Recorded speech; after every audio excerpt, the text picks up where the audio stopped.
welcome to this class.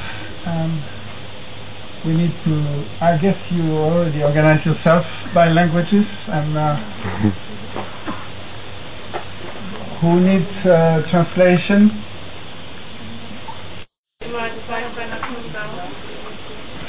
And it is a tradition now since 9 years that I present one of the archetypes. We have a golden chain of archetypes, the 10 gurus in our tradition. There are 10 facets of what is a spiritual teacher. And every year I have made this connection between what that archetype represents, apply to the teaching of Yogi Bhajan, and what he says as what is defined as what is a teacher from Yogi Bhajan's point of view.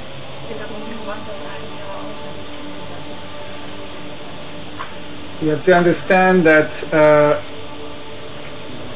he was putting a lot of emphasis on, I'm here to create teacher, not to create disciples.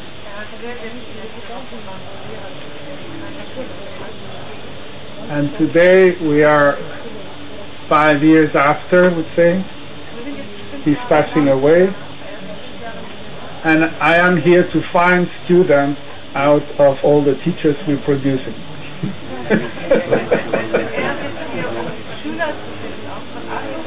So this is the after Yogi Bhajan. We have created a machine that produces many, many people who call themselves teachers. And even they are approved with a certificate. Yeah?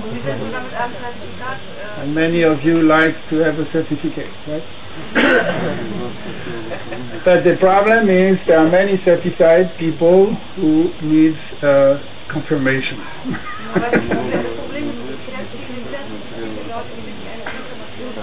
And maybe this year is a very specific thema, the ninth body,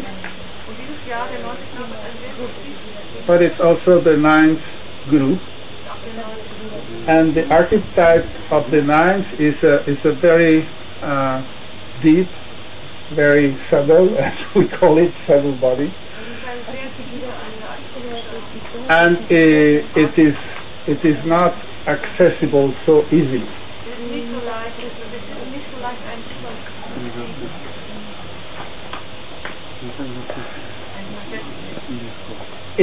If we consider the path from 1 to 9 like a progression of numbers, it's a progression also of degree in your path. And the 9th is the last one included in this world of 10. So somehow it represents the ultimate stage of realization. We cannot go beyond 9 because then we change kingdom. 1, 0, the 10 will be another world, another dimension. We're coming out of the sphere. You understand? When we started at 1, we were entering a kingdom, a space. And now we reach the 9th, which is the completion of all the possibilities there were through this path. So it is a moment of total integration. So if we look at that now from the path of self-initiation,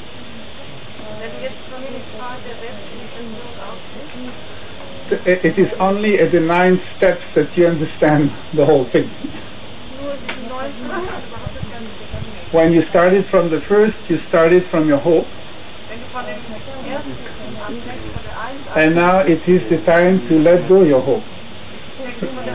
Because there will not be another step, that's it. When you reach the 9, there is a time of total desperate. Because through the path, at every new step you did, you have reinvented a new strategy. based on a new angle of passion. Your motivation was still based on a target, a projection. When you lose the hope of the step one, and you had integrated that step one, you had to let go your identity to be a beginner,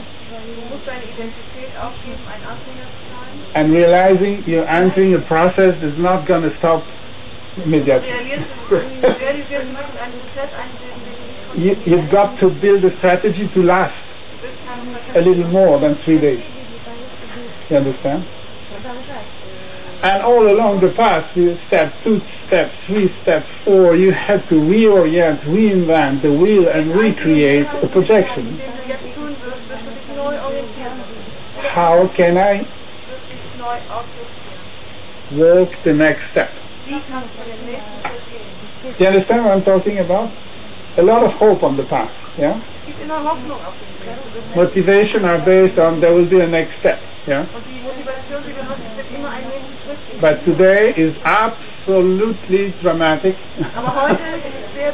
because there won't be another step. That's it. So this is scary. You understand? All the fear that you hide because you had a hope now come back to you. And you realize you're not more advanced than the first step you did. It somehow sends you back to the beginning again. Yeah? And you realize there cannot be another beginning because I already started. Yeah? So now I'm confronting the wall of time. And did I find my way through this wall, or did I still believe that there is a time?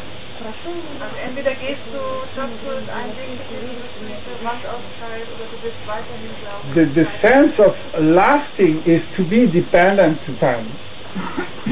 I will make it better, I will improve, blah blah blah. Yeah? Today you know you never improve so much. Many things has changed. Many things has changed. And you probably change your environment, your relationship. You have convinced yourself that you have changed. Because we have been desperate not to acknowledge that there was any change.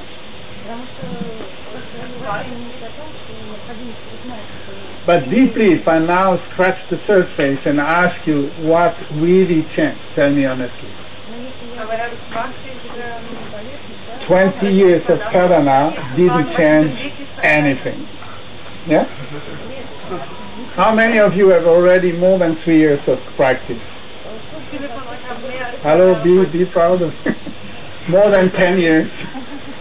More than 10 years? You see? More than 10 years. It's not so many people here.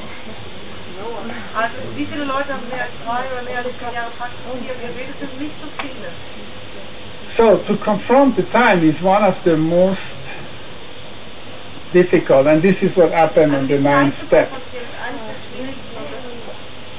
This is a step into unlimited capacity. And that's the body you could not find, you could not trigger, you could not feel before. Because until you reach the 9th step, you did not even imagine that you would need such a dimension in you. You were so busy with what you wanted to know, based on what you already knew, and your own conclusion about what you want to know, that this is how endlessly you limited yourself about searching. Because you keep on searching what you already want to know. So we used to say we only discover what we already know. So this is what I call a vicious circle. It is the mind trapped in his own self-hallucination.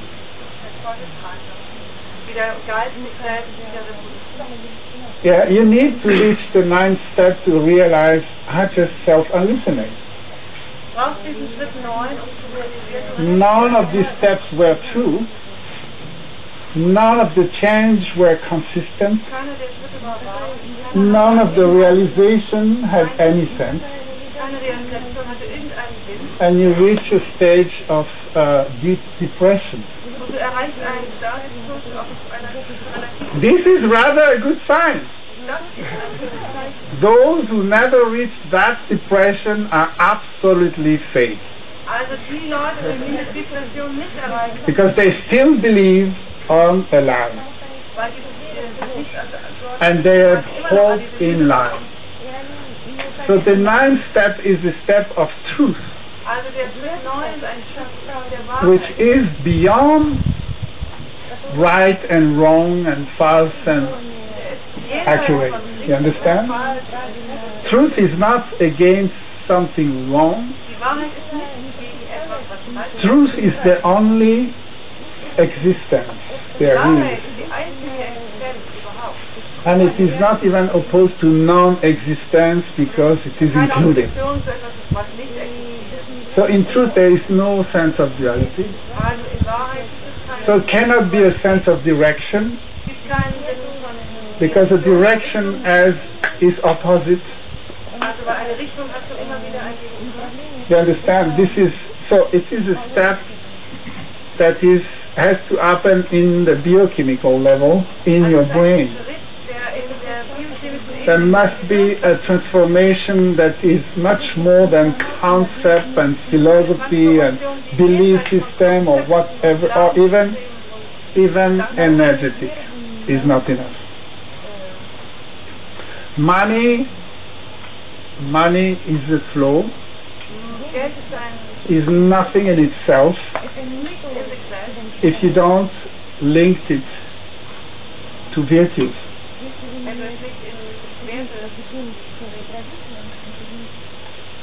You can give and you will receive based on how much you can give. As far as what you give is hopeless, with no sense of reward. So, the model of economics on spiritual life, it is not based on an investment that brings you a plus back. It is a well with no bottom where you throw your coins constantly.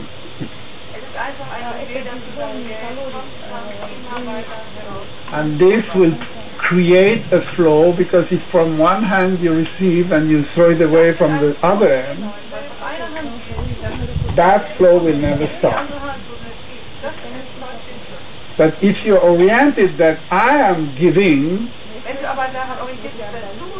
then you're really poor. Because even the life you think you have is not yours. Has been given to you. So what do you really have? What can you really give? Nothing. So you can pass it on, you understand? And that's the idea of initiation and transmission. It is directly connected to a consciousness of prosperity, because the whole creation is based on that flow. That's the life plus prana. The prana is the energy of life, and a life with no prana is just finished, it's dead. So money is the same. You're not prosperous because you don't understand that money has to be connected to life.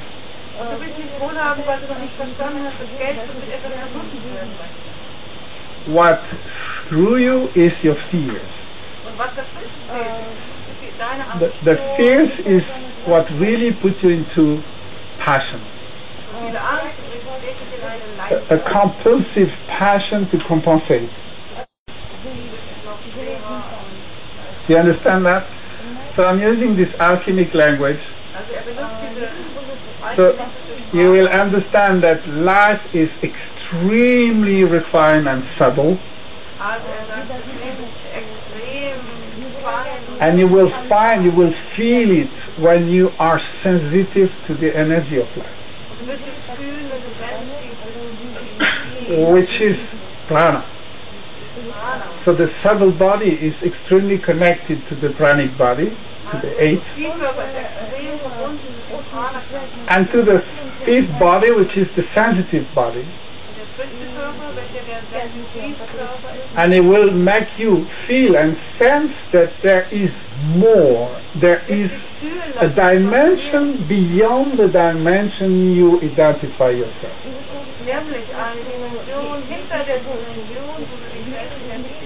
In other words, we call that the fourth dimension. The others, they call it the quintessence.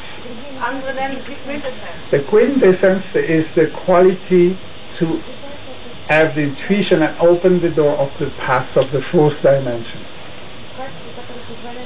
You understand? It is the essence of the teacher, the quintessence. A teacher is somebody who can explore existence beyond the borders,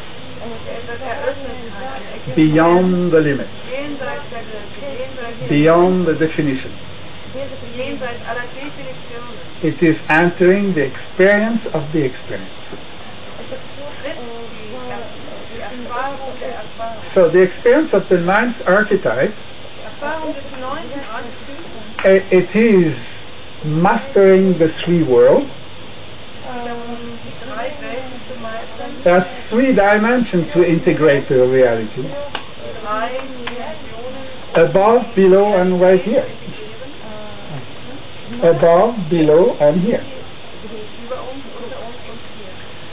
There is an integration in the totality. And the totality is the perfect mastering and control of the world where you live. And you can only master the dimension where you live if you are able to move out of it.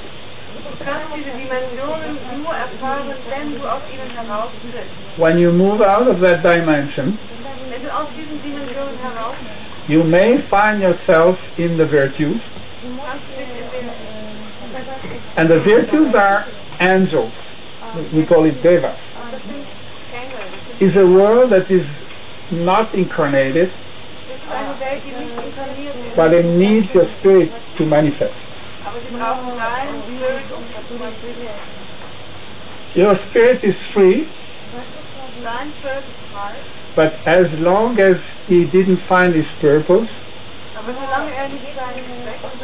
within the dimension where we live, you are open to dreams. So you may invite devas to inspire you,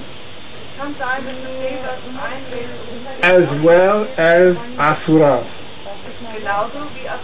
which is the demon, the world of the below, the passion, the compulsion. When you find yourself in this world and you say, I was doing this and there was nothing that could stop me. Yeah? You could see this is totally, completely irrational. This is mad. But in any cost, I would have done it differently. You understand that? This is how compulsive you are. This is, we call it samskara. Yeah? It's what comes from other lifetimes, and start to emerge when you have enough courage to let it emerge. So you need a basic courage in this sphere,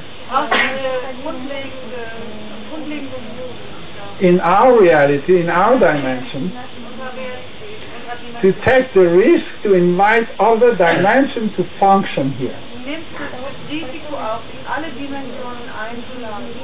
And that's your level of subtlety.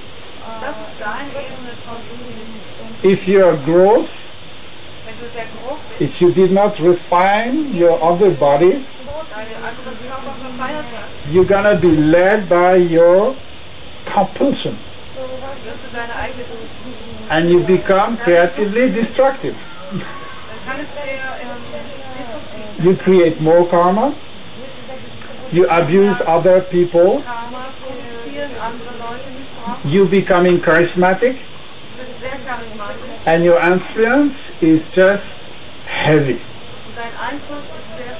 It is the type of leader that is we knew in the East, yeah?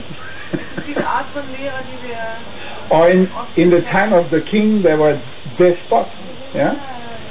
They just tell people what to do and you have no option not to do it. Yeah? It is people who possess you and make you behave according to their compulsion.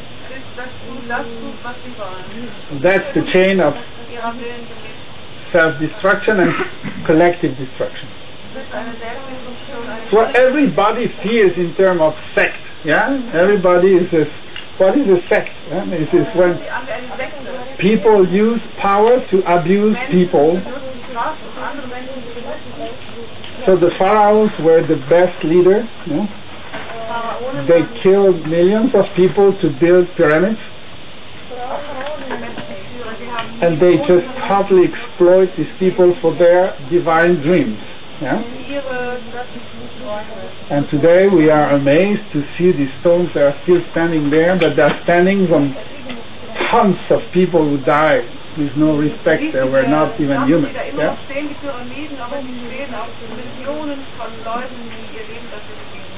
So you understand, for a teacher in Kundalini Yoga, your subtle body is the only body you need really to teach. Because you cannot, and especially in the Aquarian time, the, people will not take any philosophy.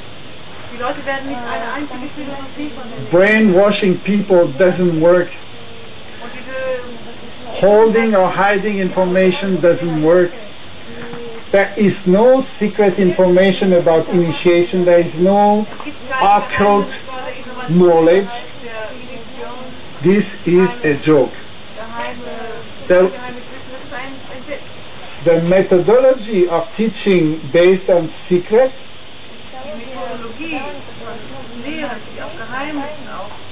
cannot work in our time today. The funny thing is, what was secret yesterday is secret today and will be secret tomorrow. And don't ask me to reveal what is that secret, because you've got to find out yourself. And if you don't have any subtle body functioning, you're not going to find out. But you know that. Of course. Okay. I will not sit here otherwise. I would really not. That's why I'm here. Yes. We're just sharing it without knowing it. You understand? Perfect. But we know that we know. Do you understand? So I'm not selling you any access like this. I'm just teaching you that if you're not aware of your subtle body, you will not succeed as a teacher. Because you will teach through your influence. You understand? Influence is, there is a distance. I've been trained so by Yogi Bhajan in a way. He was living 7,000 kilometers from me. And it was like he was living in my house every day. So I have been through 20 years of heavy, intense training about how to connect to that subtle body. 20-jähriges Training, wie man sich verbindet. And he was so strong War so stark, that he could cover the whole planet. dass den ganzen His Planeten subtle body was so developed that there was nobody in any valley who could not feel it. Körper war so stark, I really verified it. I went all over the places, north, south, east, west, in the jungle, in the Himalaya, everywhere you could feel Satnam, it is right there. Now, there is no point on this planet where you can be out of this subtle body. Es gibt keinen Ort auf diesem Planeten, wo du This is the body of telepathic teaching, you understand? When you are the teaching, there is no place where the secret cannot be found. There is not a secret cave to get it. It is right here in the middle of the kitchen, if you want a tip. But if you don't do the journey, you're not going to find out. That's the paradox of subtlety, that we are so gross, we need to walk the path. You understand? Walking the path, we exhaust the energy we don't need. The grosser, the passion, you understand? So you might one point sit down and just feel. And that's what Nanak says at the beginning of the Chapji, the main quality you need is listen. You cannot listen if your subtle body is not developed. Before any body speak, any truth is spoken, because body doesn't speak. You already have your preconception about it.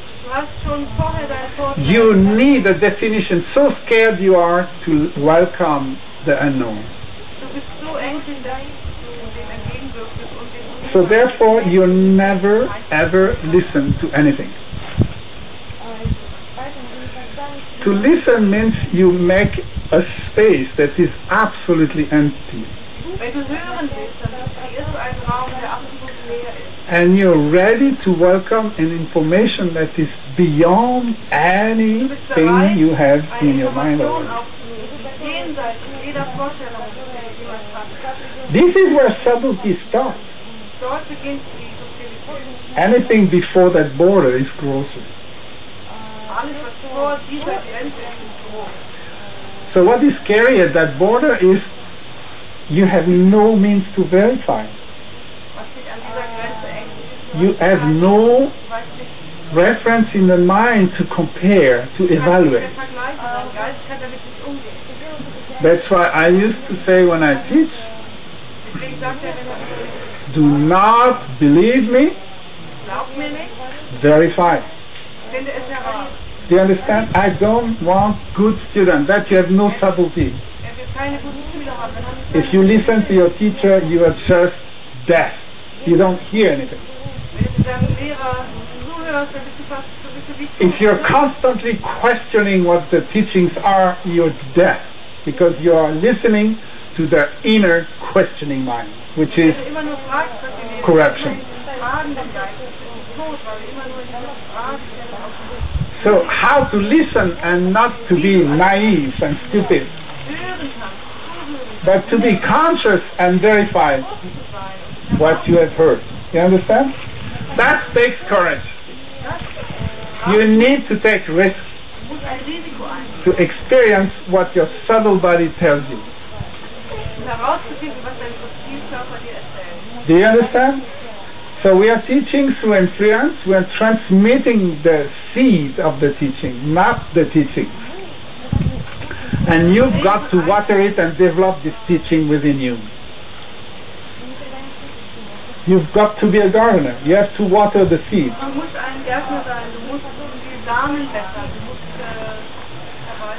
So, and to be a gardener, it is a very subtle job. You understand? So, Guru Tegh Bahadur, life as an archetype, this is the name of the 9th Guru, Guru Tegh Bahadur. Tegh means a sword,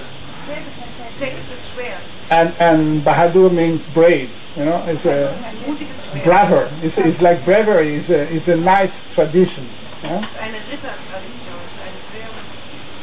How can you cut through duality and find the path of unity? So Guru Tegh Bahadur was somebody who very early renounced the world, because all he was interested in was meditation and spiritual practice. So it would not be like this, what we call nice child, very vivid and running left and right. It was just the opposite, sitting and meditating most of his days. So that's not what mom expects from a child, you see. But nevertheless, he ended the 9th Guru, which is quite an achievement. And how does this happen? He just denied constantly his whole life that he has no interest in life. He didn't want to have any power. He didn't want to be put on the throne. He didn't want to claim anything.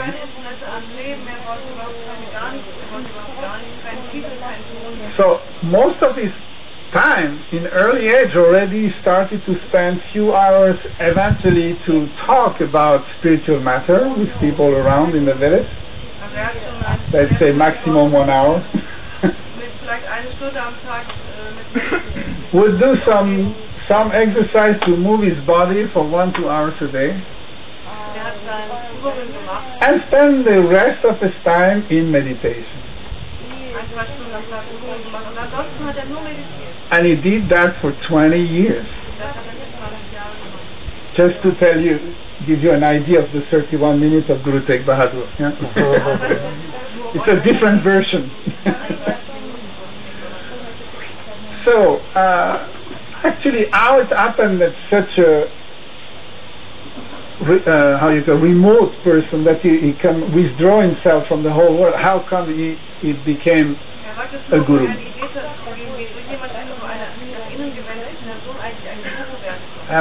And this is in the story of another illustration of the Guru-Chela relationship, student-teacher relationship. In those times, it happened that a rich merchant that has like boats, sailboats, and he was transporting silk and spices and all this kind of things. He was caught in a terrible storm in the middle of the ocean, that he realized his boat were full and the water was so terrible that he said, now I'm going to lose everything.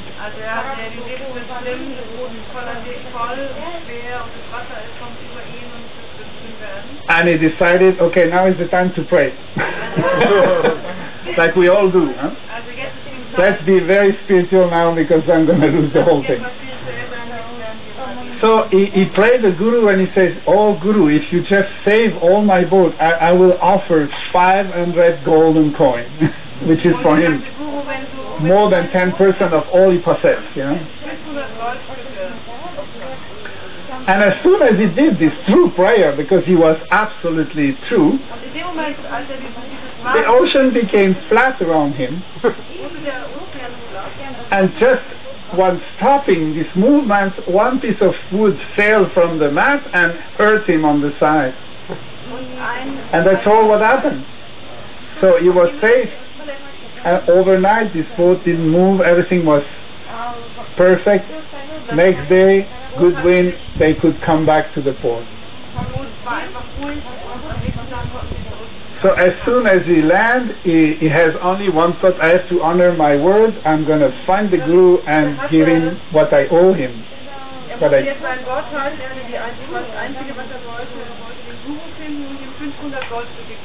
So he went where Arkishan was living, and as soon as he arrived, he realized that he just died. And he couldn't expect something like this, because Guru Arkishan was 8 years old. Yeah? So he thought he has a long life before him. But he became Guru at 5 and died at 8, so that was a quick Guruship. He was a healer, and actually he died healing people from a plague, from a terrible plague. But just before his last breath, he mentioned to the people, he didn't say who's going to be the next guru, but he says, go to Bakala and find the guru there. So this merchant found out about the word and he went to Bakala,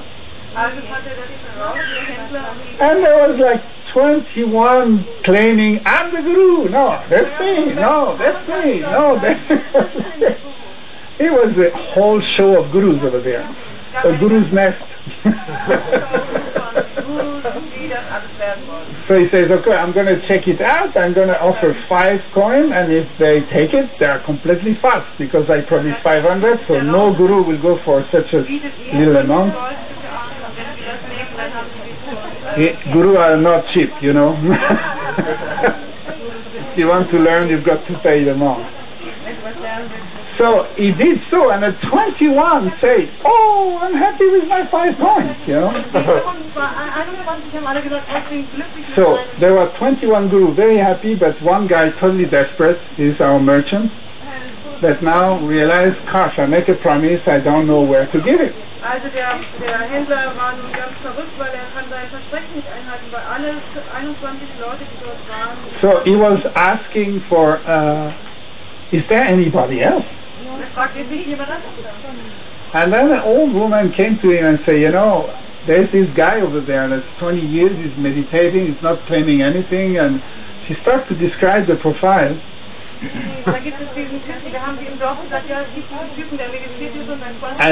And immediately he feels that must be the guy. Yeah? So he came to his retreat where he was, and he did the same trick. He brought to him, he honored him, and he said, sir, I was searching for you because I made a promise and you saved me, and now I find you, so I promise you 5 golden coins, so here they are. And then he did not finish the sentence, then the yogi there said, hey, what are you doing here? You cheated me.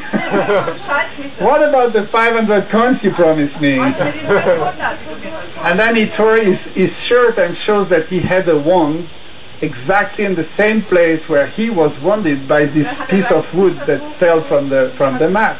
And he says, that's what the piece of wood that hurt you was hurting me here. Then he was so happy. Then he says, now I've got to proclaim you, you are the next guru, there is no question about it. And he says, please do not announce to all the people who look for, you know, gold and earthly values, but just... So he went all over and says, I found the new guru. And from 20 years, having given up to any sense of earthly life, he ends up in a palace and in terms of servants, and that's where we have this tradition to say, and then the 9 treasures will come to you. Yeah? That's what happened to him. That having given up any values that are from the earthly life, actually he has been overwhelmed by them. They all came to him. And that's what I was explaining before. This subtle body is when life and prana are together in one stream, that's the nad, in one flow, then there is no point to have and be overwhelmed by having much more than anything you can hold. Yeah? Anything you can need. It is all there, but it doesn't flow as long as there is a fear, there is a limitation, and there is no subtlety. And your poverty is just based on a lack of subtlety. This is all there. So, this is my introduction to this class, and Thursday I would like to work with you, with yourself, on the perception of that flow. And then in the next 3 days we will work on the temptation to control the asuras and the power of, there are three power, like money and sex. These are three attractions that you would like to control, and actually they control you constantly. But the deal is, if you want to save your skin by not getting involved, then you are out of the flow. And if you put your fingers into it, they will eat you up.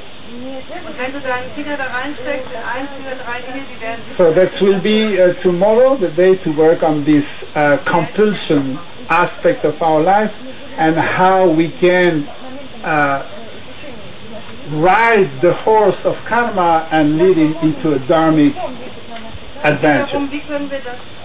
How to transform this power and to use it as a propulsive and creative and not compulsive and destructive. And when we are, and it is not a linear class, because we cannot only do this with ignoring the devas. So there is a constant back and forth between connection to the above, connection to the below, and create this constant flow where you can use maximum power of any of your drivers, and you can be subtle. This is again the paradox. How can you be subtle using 100% of the power that moves through you and not diminish this flow? So this is the next class coming. So today I just want you to put you in touch with this subtlety and this subtle body, how you can feel, how you can sense it, how you can realize it is there.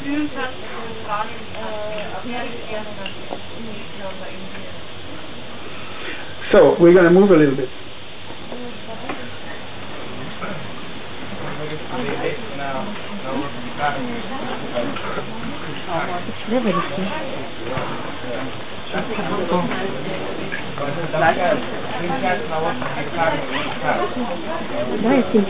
So these are very powerful kriyas. It's not just exercise. You understand, kriyas is really digging into depth. These are tantric kriyas. You understand, the 9 is a path that go beyond duality. So it's going to, we call it, create a diagonal between the pair of opposites, the fear, entering this fear and just really connect what is above, what is below, and have no fear of the demon and the angels, and bring them to communication within you. Yes, you understand? That's where you're going to find your subtlety. A subtlety is not taking sides, you understand? In the whole creation there is nothing good and there is nothing bad. There is subtlety of what there is, and that's the truth. And if you don't have that subtlety, you cannot perceive the truth.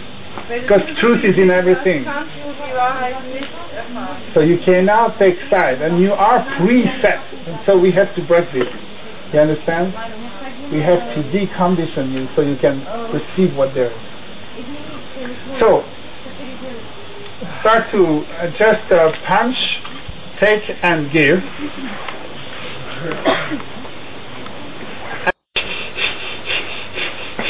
So it's not punching, there's no aggression in that, it's really take and give.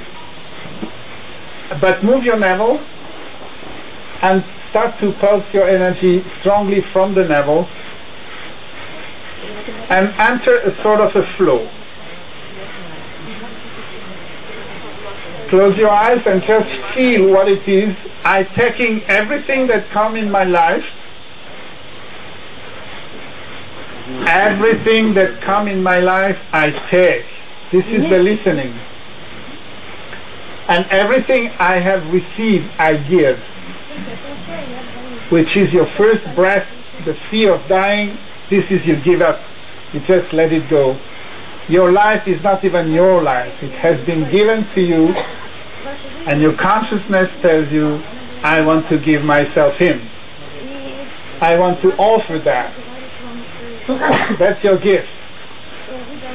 And when you offer yourself, of course, you attract new situations that are completely unexpected. And when you attract the unexpected, just say yes. You wanted to be an apprentice, right? You wanted to learn about life, yes? Yes. Yes. You have to pay the price. You ready for that? Yes. Good. So, that's a good deal for me. So give, come on. And take. Take any challenge. Take any, answer that attitude of opening. There's nothing you want to limit. If God wants to hang you by your tongue in a prison, you're going to go there. You understand? You like the picture? No. I like it very much. There's so many tongues I would like to hang like this and tell you. Offer your tongue, come on. Instead of gossiping a whole day and not taking any and complaining. Do you understand what I'm talking? Give your ears. If you want to hear anything, take and give. Give everything you think you know. You're sitting on your pride and this limits you so much. You don't have enough pride. This is your problem. You want to be proud of yourself instead of being proud to be divine. You understand? And when people say, oh, look at this one, you know, and then you feel I'm a piece of shit, it is only pride. You understand? How can you be so limited? Take it all, give it all. And breathe. Pass it from the navel.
You establish yourself into a flow where the shoulder, the whole body enters sort of a natural movement, and your navel is passing it, and you feel completely in the center of yourself, at ease.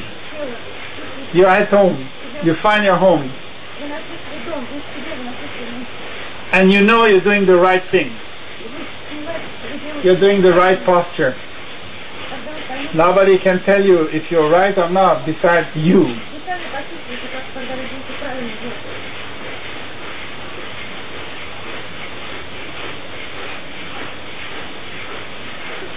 Watch yourself doing it.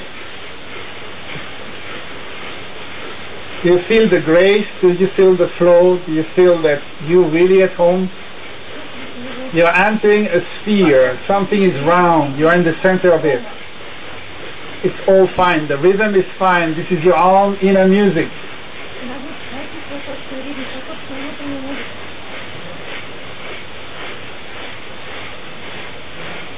You reach a point where you could do this for hours without stopping it.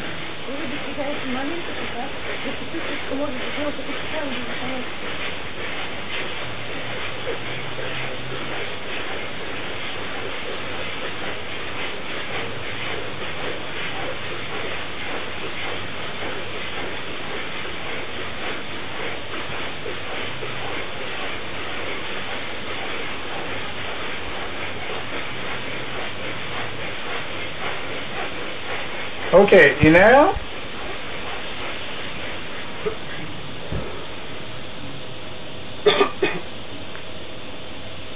Exhale. Gonna bring your arms forward. Spread your fingers completely. We're gonna work with the wrist. You're gonna twist the arms around the wrist completely, both. But the arms are straight, so it's like this. Maximum you can inside, maximum outside, and with a pulsing breath through the mouth. And try to move your hands quicker than you breathe. So the hands should move, and the fingers spread, because this works on the brain chemistry. Yeah. Keep them spread, facing and moving around the wrist.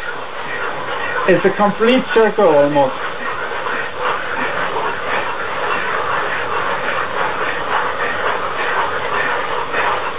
And the breath is held from the navel again.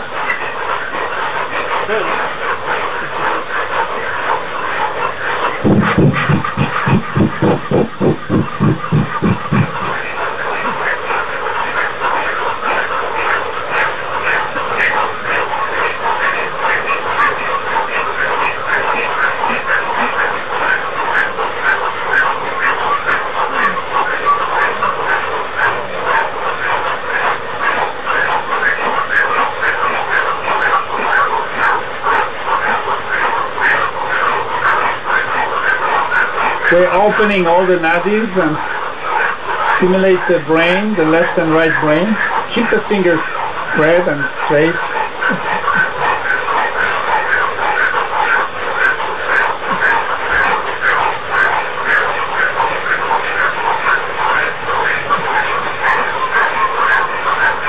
Move your hands, move your hands.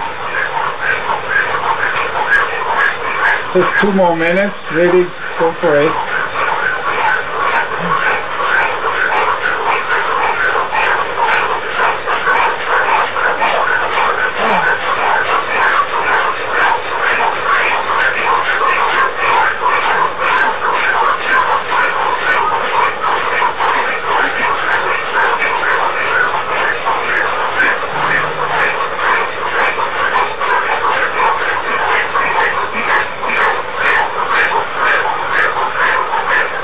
One minute, maximum speed, maximum power. Move around the wrist and stimulate it. Yeah, move it, open your space. You're opening your space.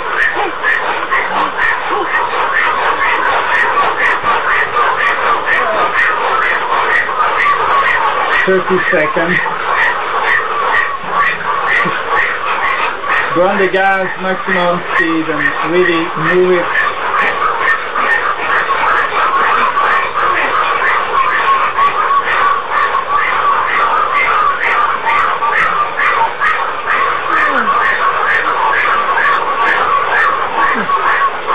Move it, move it.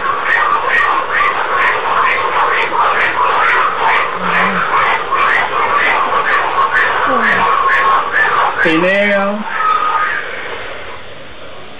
Spread your fingers, hold it. Exhale.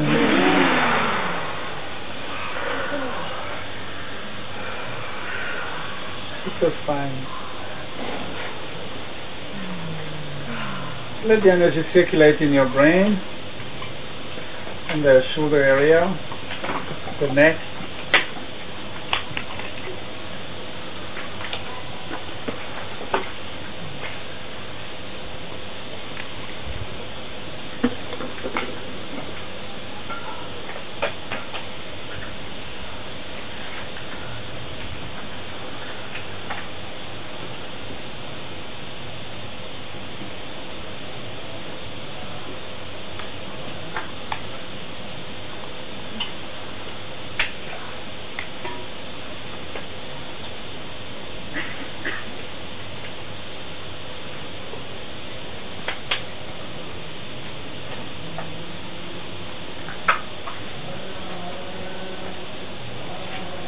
So bring your arms up and fingers spread the same as before. You cross 2 times front, 2 times back. Now you breathe to the nose and touch your navel.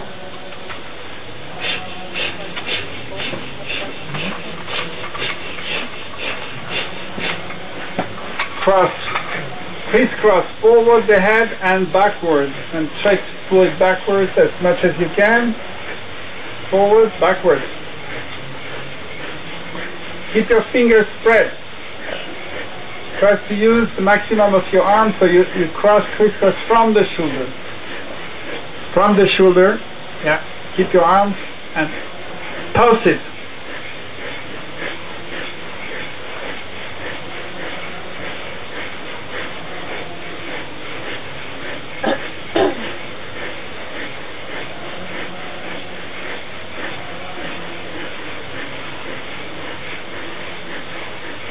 Extend your arms from the shoulder as much as you can and expand your fingers.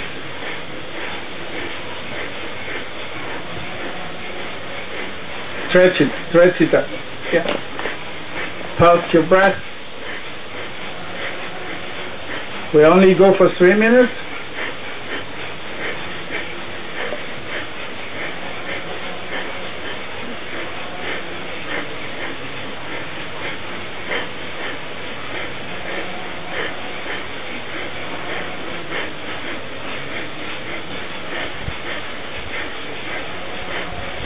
You want to reach the highest. Huh? This is the 9. The 9 is perfectionist. There is no higher than me. Stretch it up.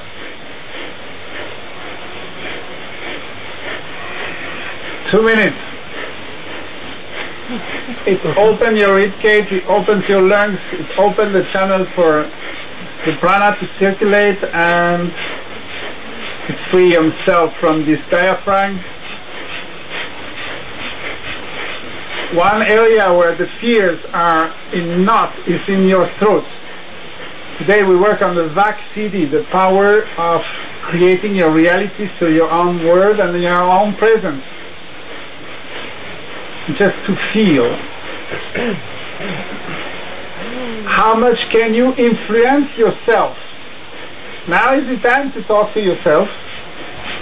If you expect that you're going to radiate, be radiant, inspire others and teach others through your presence, it should work with yourself first.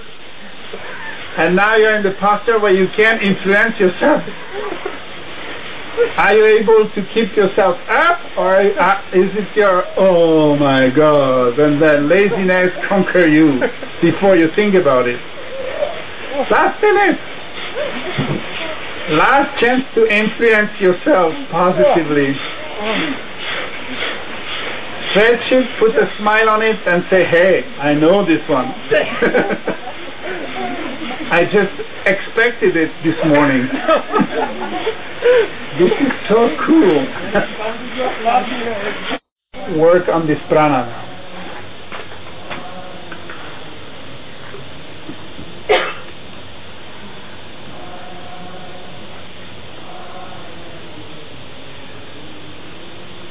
We're going to put our right hand, fingers together, and the thumbs at the bottom of the pinky. And the fingers are together toward the sky. Yeah? And we will use this hand. We have 4 fingers, sa, ta, na, ma. Yeah? And it is like a clarinet. We're playing the scale of the prana. So satanama, it is 4 ways to inhale, and you're going to bring, you don't squeeze, you don't lock your nostril, but you go in the direction of the nostril and just nicely touch the bottom, or just be in the area and bring it back. We're going to do first finger, second finger, and fourth finger. You understand? But the way to breathe is on the sa, you just inhale nicely, like if you were surprised that you can breathe through the nose, like yeah? That's the second you say, I must try again. Yeah? Actually, it's the art of sneezing, you understand? But we have no powder, okay? But we have prana. So, 1, 2nd, third, and the 4th all the way. Exhale. Start again.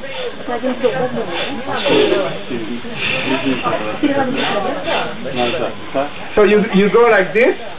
You do this little movement, small inhale. You don't take time in between. Immediately exhale and start again.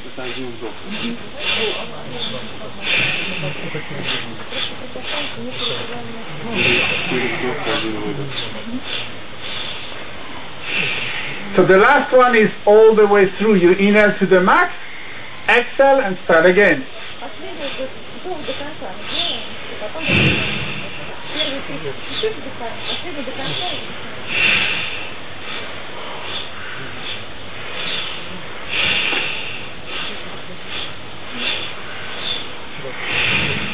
Do you understand? It's a 3-step progressively. First time a little bit, second little more, third strong inhale, and the last one all the way through. Concentrate on your third eye. Shall we close them all through completely? No, we don't. It's just a movement with the arm, telling you first index, second Saturn, and so. Do you understand? It's a very powerful pranayama. You're going to get in 3 minutes. You are sweating without the sun. Yeah? So don't tell me today. Ready?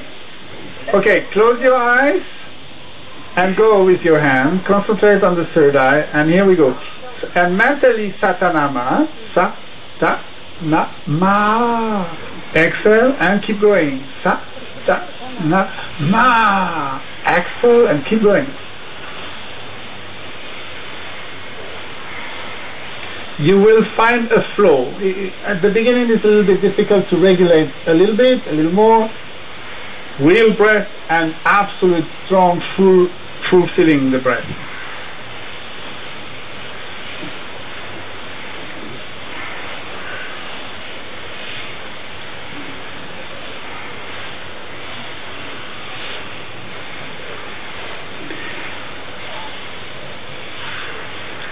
This is the access door to the 4th dimension, Satanama. You break the circle, the vicious circle, and you're entering the beyond.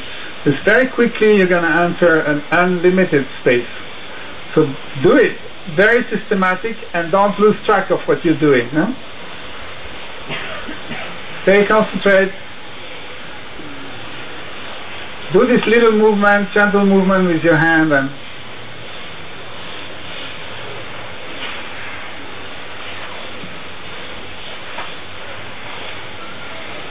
so of course as you inhale you don't have to close the nostril, it's just a little movement. And mentally you go sa, ta, na, ma. Exhale, sa, ta, na, ma. Exhale. And on the ma you really drink the whole pipe. You empty the ocean completely. It's like your fingers would be a pipe, and you start sucking it, and on the ma you suck everything that is left, all the way.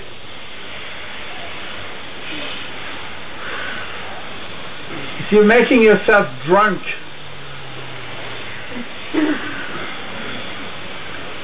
every time you breathe in to the max on the ma.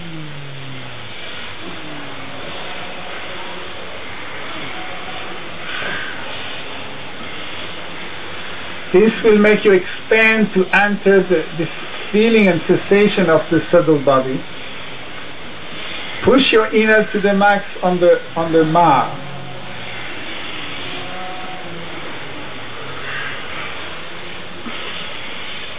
These are very sacred kriya, and if you really do it systematic,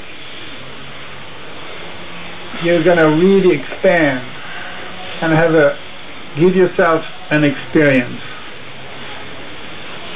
Breaking through your limitation and be able to channelize power beyond anything you could imagine, because we are just made for it. If we open up ourselves,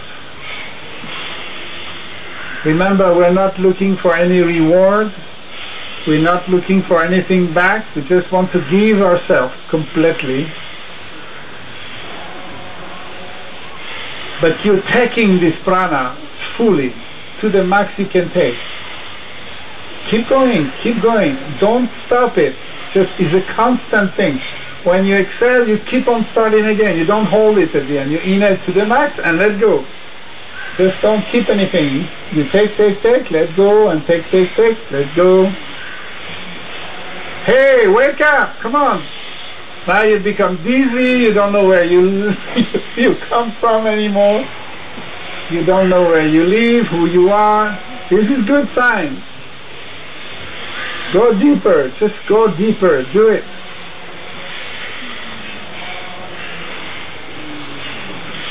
We're entering an altered stage of consciousness. Your controller, your questioning mind will come down. If you keep questioning, you will not do the experience. You're not answering it. If you dissolve your resistance, you will answering it.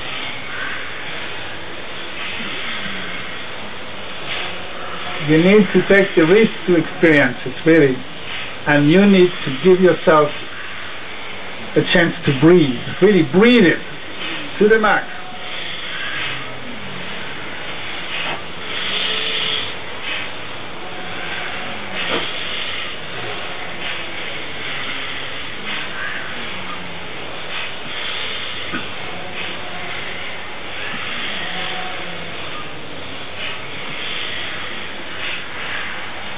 On the ma, all the way, the maximum capacity you can take.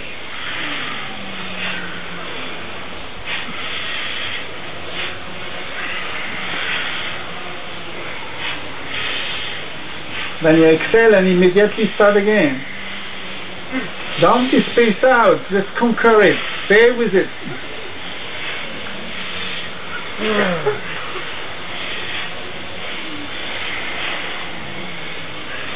You see how powerful you are, you manifest a cloud so you can have a little shade over. We can do that. Just hold on, the cloud will stay. Breathe, breathe, breathe.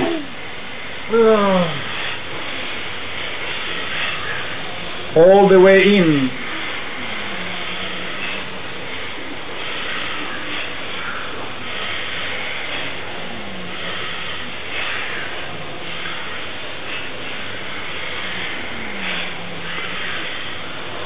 You spend your whole life running after things that you are missing and you always want more, and now I give you to breathe much more than you can do and you want to stop. Come on. You know you have this never enough somewhere in the back of your head? Apply it to now. It's never enough. Never enough. Take more.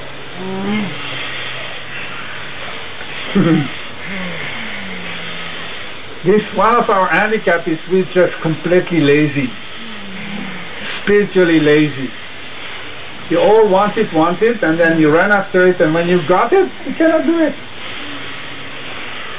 You came all the way to do this kriya, and now you don't do it. Come on, breathe to the max. Get drunk from the prana.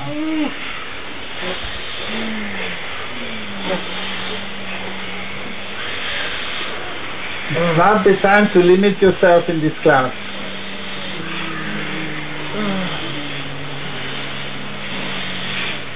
You want to experience your unlimited self. You want to feel it, to sense it.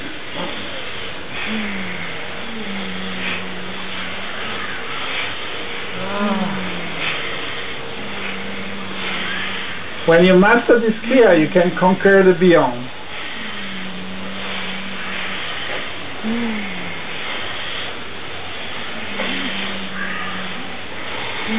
Keep going, keep breathing. Satanama, break the circle. It has to be a flow, a continuity of breathing to the max, and do not stop it. Enter motion, now it's systematic. Breathe it to the max, let it go, and continue. Be determined. Don't give up. You're just entering it now. Be alert. Keep going.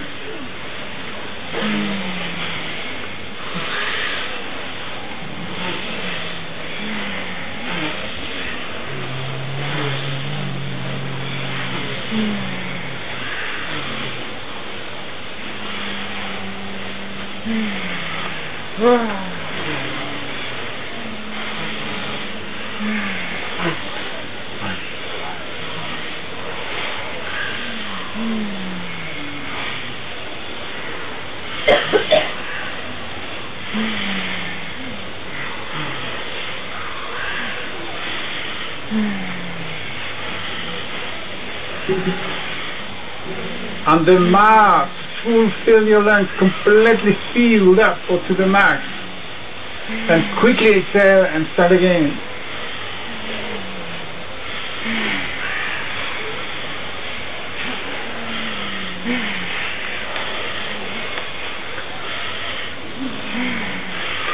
It's a little bit challenging for beginners because pranayama requires your presence, requires a commitment, requires an attention.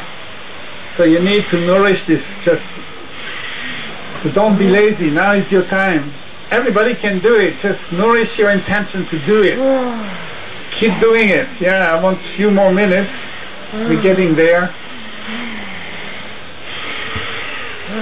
Conquer it, fight. Don't be spaced out, or be spaced out, but stay with it and expand it more.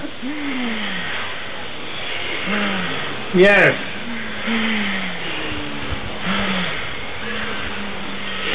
You are your own master. You understand? This is number 9. Nobody besides you will master your own prana and the universal prana that flows through you. So you need this awareness now. Conquer it. Be aware. Be the one who breathes. Be with this breath and control it. Now you wanted to control your life. If you control your breath, you control the whole 3 worlds. You understand the connection?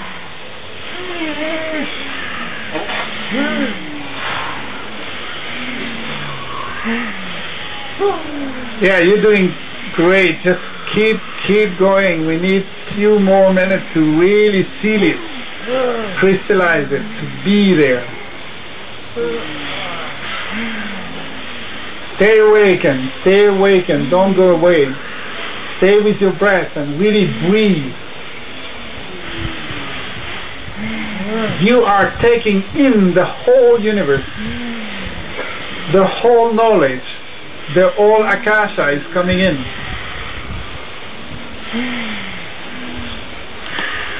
It's like a catch-22. How a glass of water can contain the whole ocean.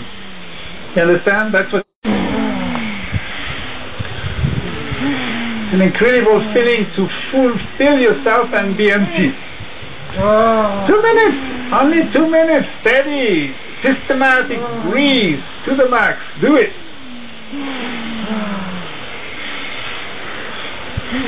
It is possible.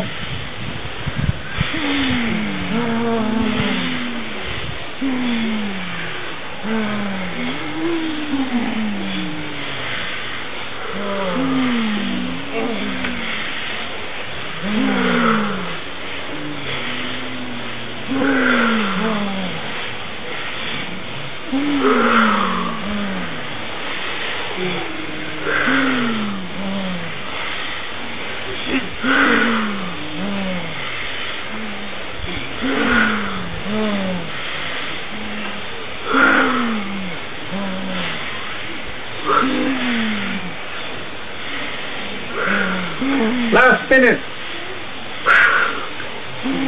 Steady. You're entering it. Now you're really established.